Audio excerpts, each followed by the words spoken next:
Mailchimp, and when you come back in, you're going to want to come into all campaigns and be sure that you click on the campaign that you just sent over. It'll appear in your draft folder, so you can always search for that. I've gone into that campaign itself, and this is the screen that you see. So from here, if you made an error or wanted to change anything, you absolutely can do that in here. Now, when it comes to your content, we want to take a look and see how it appears.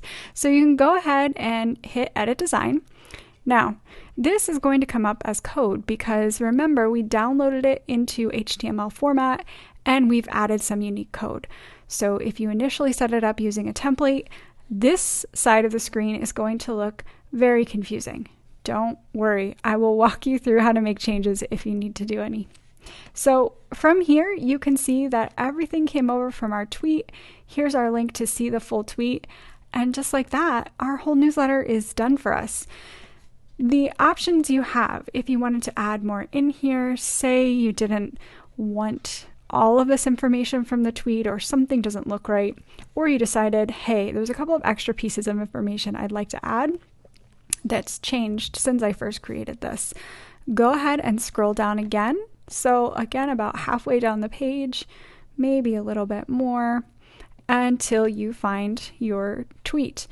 Right here, you can make any changes you need if you need to change the text, and you'll see, if you maybe don't want to say, here's the latest news, you can say latest news, and you'll watch. There's a little bit of a delay, but it will update for you. So there you go. That's all you have to do. Just be sure you're only changing the text.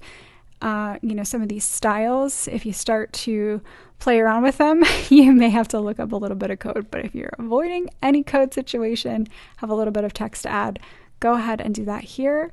You can add extra paragraphs by using this same format with the P open and close.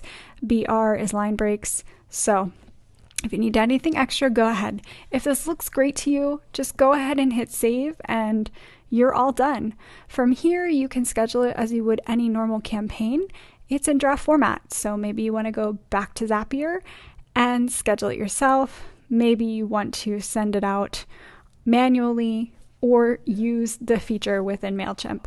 Whichever you would like to do, you're all set.